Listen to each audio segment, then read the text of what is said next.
सरकार में मंत्री ऐंदल सिंह कंसाना का एक बेतुका बयान सामने आया है और मंत्री जी का दावा है कि मध्य प्रदेश में रेत माफिया जैसा कुछ भी नहीं है और मध्य प्रदेश में माफिया राज ही नहीं है। अब मंत्री जी को जाकर खबर दे कि मध्य प्रदेश में हर महीने खनन को लेकर खबरें सामने आती हैं, जिसमें मध्य प्रदेश के अलग अलग हिस्सों में अवैध उत्खनन होता है और रेत माफिया प्रशासनिक अधिकारियों पे ट्रैक्टर ट्रॉलियों चढ़ाने की कोशिश भी करते हैं।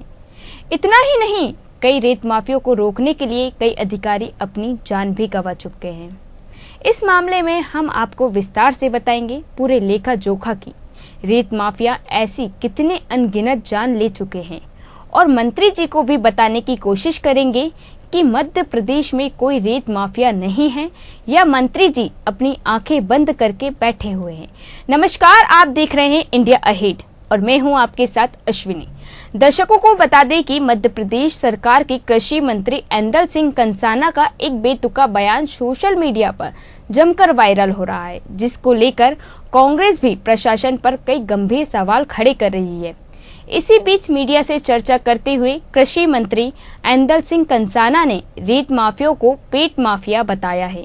आइए सुनते हैं कृषि मंत्री ऐंदल सिंह कंसाना का बेतुका बयान। कोई रेत माफिया नहीं है, पेट माफिया है। पेट पालना कर रहे हैं। रेत माफिया उसे कहते हैं कि एक व्यक्ति के लिए वो काम करे। ये रेत माफिया नहीं है। कहाँ की घटना बता रहे हो आप? अम्बा की। चलो जानकारी लेते हैं, लेकिन रेत माफिया मेरे ख्याल से मुरैना में तो है नहीं कहीं। अगर किसी शासकीय कर्मचारी पे हमला किसी ने किया है तो कानून अपना काम करेगा। अभी दर्शकों ने सुना और देखा भी, मंत्री ऐंदल सिंह कंसाना ने रेत माफिया को पेट माफिया बताया है और पेट भरने के लिए लोग अपना काम कर रहे हैं। मंत्री के इस बयान पर कांग्रेस के उप नेता प्रतिपक्ष हेमंत कटारे ने मंत्री ऐंदल सिंह कंसाना के बयान पर कहा कि रेत माफियों को संरक्षण देने वाली मध्य प्रदेश सरकार है, इसलिए रेत माफियों के हौसले बुलंद होते जा रहे हैं और निरंकुश होकर किसी पर भी हमला कर देते हैं। आइए आपको सुनवाते हैं कांग्रेस उप नेता प्रतिपक्ष हेमंत कटारे का बयान। रेत माफियाओं को संरक्षण देने वाली है मध्य प्रदेश की भाजपा की सरकार, इसीलिए उनके हौसले इतने बुलंद हैं कि आए दिन वो निरंकुश होकर के किसी पर भी हमला कर देते हैं, चाहे वन विभाग की टोली हो, चाहे पुलिस की टोली हो। उनको किसी का डर और भय नहीं है।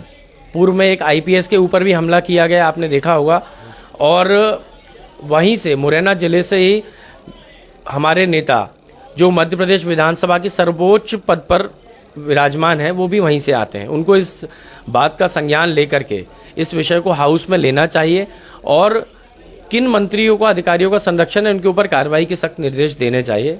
साथ ही में जो मंत्री ऐंदल सिंह कंसाना जी ने बात कही, मैं उनकी बात का इसलिए समर्थन करता हूं क्योंकि जब वो पेट माफिया कह रहे हैं तो वो अपनी सरकार को कटघरे में खड़ा कर के ये बताना चाह रहे हैं कि मध्य प्रदेश में बेरोजगारी का आलम इस कदर है कि आदमी अपना पेट पालने के लिए माफिया बनने को तैयार है। रोजगार सरकार उपलब्ध करवा नहीं पा रही है, उसको जीवन व्यापन करना ही है, तो वो अब क्या करेगा? तो वो माफिया बन करके, चाहे वो रेत हो चाहे अन्य अपराध है, उनमें संलिप्त हो रहा है। तो जो मंत्री जी कह रहे हैं वो बात सही है, वो अपने सरकार की बेरोजगारी की स्थिति बता रहे हैं। अभी आपने कांग्रेस उप नेता प्रतिपक्ष हेमंत कटारे का बयान सुना, जिसमें उन्होंने कहा पूरी सरकार माफिया का संरक्षण कर रही है।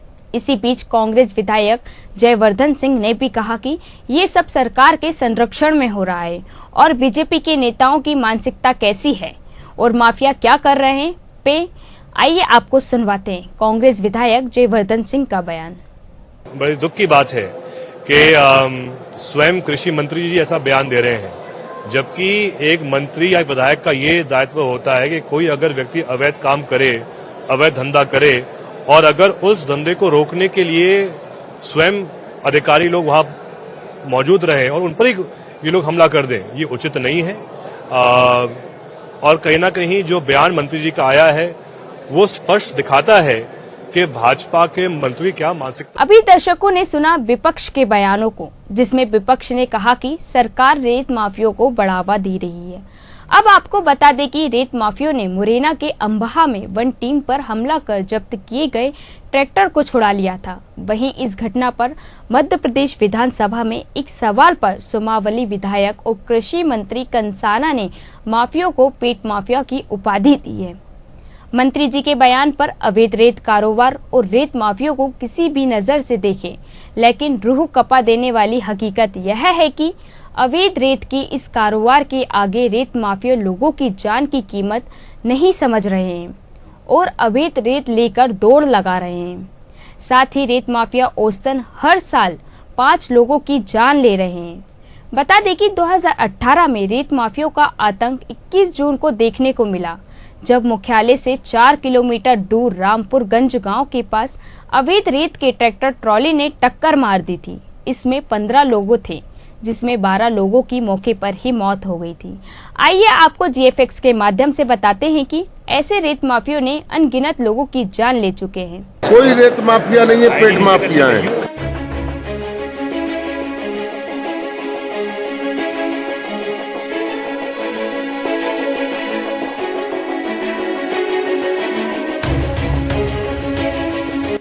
मध्य प्रदेश में रेत माफियों ने ली जान। 31 मार्च 2014 को देवरी घड़ियाल केंद्र पर हमलावर विश्वनाथ को माफियों ने मारी थी गोली। 5 अप्रैल 2015 को धनेला रोड पर डंपर से कुचलकर पुलिस आरक्षक धर्मेंद्र सिंह चौहान की गई थी हत्या। 16 सितंबर 2015 को रेत के ट्रैक्टर ट्रॉली से कुचलकर हाईवे पर युवक की मौत। 2 मार्च 2016 को रेत के ट्रैक्टर से कुचलकर 4 माह के मासूम की मौत। 7 मार्च 2016 में रेत माफियों ने वन आरक्षक नरेंद्र शर्मा को ट्रैक्टर से कुचलकर मारा। 8 नवंबर 2016 को रामपुर कला में रेत के ट्रैक्टर ट्रॉली से कुचलकर महिला की मौत। 20 फरवरी 2017 को रेत के ट्रैक्टर ट्रॉली ने मां बेटी को कुचला, बच्चे की मौत। 18 जून 2017 को रेत भरे ट्रैक्टर ट्रॉली ने 2 भाइयों को कुचला। 25 जून 2017 को रेत के ट्रैक्टर ट्रॉली से महिला की मौत। 25 दिसंबर 2017 को अंबा में रेत के ट्रैक्टर ट्रॉली ने एक खिलाड़ी को कुचला। 6 सितंबर 2018 को रेत माफियों ने वन नाके पर ट्रैक्टर से कुचलकर डिप्टी रेंजर की हत्या। जनवरी 2020 में 9वीं की छात्रा की रेत से भरे ट्रैक्टर ट्रॉली ने ली जान। सितंबर 2020 में मुड़िया खेड़ा में बुजुर्ग को अवैध रेत के ट्रैक्टर ट्रॉली ने कुचला। 9 नवंबर 2022 को बड़ोखर चौराहा पर रेत से भरे ट्रैक्टर ट्रॉली से नरेश नामक व्यक्ति और रतिराम युवक की मौत। 19 मार्च 2024 को रेत माफियों ने उत्तर प्रदेश के शिक्षक घनश्याम की ली जान। कोई रेत माफिया नहीं है, पेट माफिया है।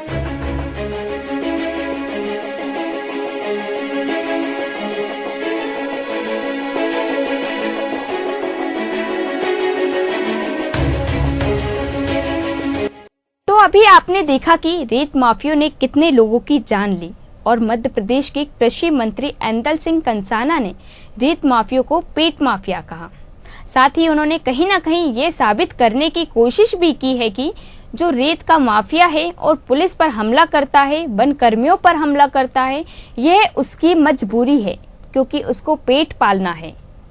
यानी कि सब कुछ वाजिब है और उसको जब वाजिब ठहरा रहे हैं तो सवाल सत्ता और संगठन दोनों पर खड़े हो रहे हैं, क्योंकि बीजेपी अनुशासन की पार्टी और इस पार्टी के मंत्री ऐंदल सिंह कंसाना, जिन्होंने माना रेत माफिया यानी पेट माफिया उसकी मजबूरी है, इसके खिलाफ सरकार या संगठन कोई कार्रवाई करेगा या फिर इसे एक बेतुका बयान समझकर छोड़ देंगे। अगर छोड़ देते हैं तो इसका मतलब यह है कि जो आरोप लगते हैं वे निराधार नहीं हैं। मुझे दीजिए इजाजत। नमस्कार।